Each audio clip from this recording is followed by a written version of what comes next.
Vendre tes porcs au meilleur prix sur le marché peut tout changer pour ta ferme en termes de rentabilité. Dans cette vidéo, on va parler de comment vendre tes porcs à un prix d'or et comment justement en tirer un maximum de bénéfices pour faire prospérer ta ferme. C'est parti.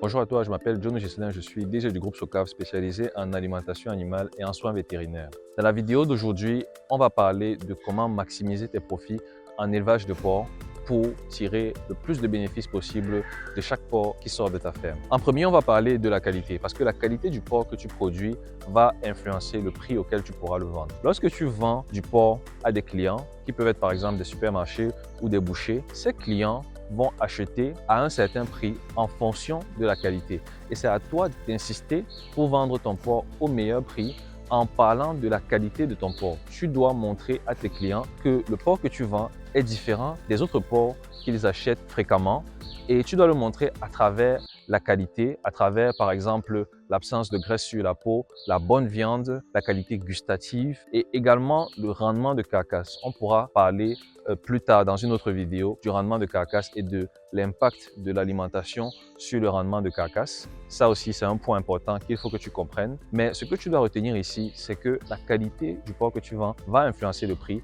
et ce prix, plus il est élevé, plus ton profit sera bon et plus tu pourras également faire pérenniser ton activité. Le deuxième point dont on va parler, ce sont les périodes de vente. Parce que le prix du porc fluctue selon les périodes de l'année et tu gagnerais à avoir plus de porc à vendre au moment de l'année où le porc se vend le mieux et à d'autres périodes, tu pourrais en avoir moins. Mais essaye de maximiser tes ventes sur les périodes justement où la demande est la plus forte parce que ça va te permettre de vendre non seulement plus vite, plus rapidement et aussi à un prix qui est meilleur. Comment connaître ces périodes? Eh bien, c'est en étudiant le marché. Il faut étudier ton marché local, savoir quels sont les événements qui arrivent souvent au cours de l'année, savoir également à quelle période la demande augmente ou diminue.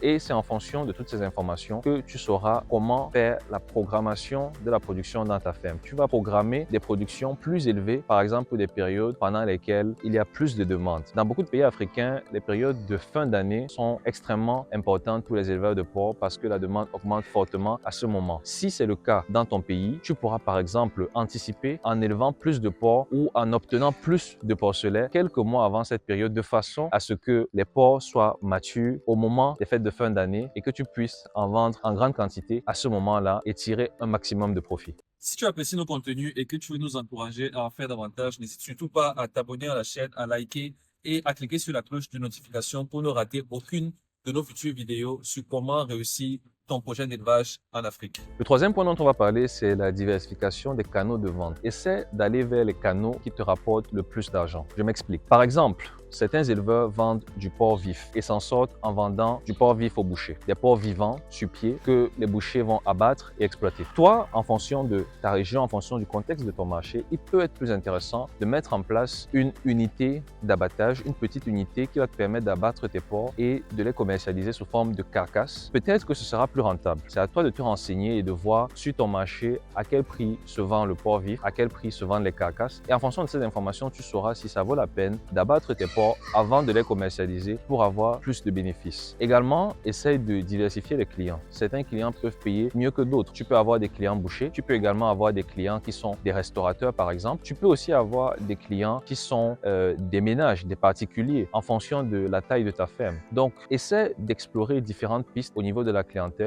pour trouver qui sont les clients, quels sont les segments de clients qui te payent le mieux et c'est vers ces segments-là que tu vas mettre la priorité pour maximiser tes bénéfices. Et le dernier point dont on va parler, c'est un point plus esthétique mais qui n'est pas du tout à négliger, c'est la présentation de ce que tu vends. Parce que les porcs, lorsque tu les commercialises, il faut qu'ils aient une apparence alléchante pour faciliter la vente et pour faire accepter le prix plus facilement aux clients. C'est vraiment une question de présentation mais ça a aussi son importance. Par exemple, lorsque tu vends des porcs vifs, si tu les sors de la ferme pour les livrer à un boucher, tu peux par exemple les laver pour qu'ils soient propres au moment où ils arrivent dans la boucherie. Déjà, au niveau de l'hygiène dans ta ferme, c'est important de laver les loges des porcs tous les jours. Mais en plus, lorsque tu vas commercialiser commercialiser, il faut mettre encore plus un accent là-dessus pour que les porcs aient une belle apparence au moment où ils arrivent sur le point de vente. Pareil pour les carcasses, si tu commercialises des porcs déjà abattus, il faut que tu sois très propre dans la façon d'abattre. Il faut que ton personnel le fasse correctement, de façon à ce que lorsque les produits arrivent, par exemple dans un supermarché ou dans une boucherie ou même chez un restaurateur ou un particulier, que la viande soit vraiment belle à voir et que plus facilement aussi ton client accepte des prix que tu vas lui proposer parce qu'il est convaincu de la qualité et même l'apparence le convainc également. Merci d'avoir suivi cette vidéo. J'espère qu'elle va te permettre de maximiser tes profits ou encore de savoir comment le faire pour plus tard si tu comptes te lancer en élevage porcin mais que tu ne l'as pas encore fait. N'hésite pas à nous contacter si tu veux être accompagné dans ton projet futur ou alors déjà présent si tu es éleveur de porc. À bientôt.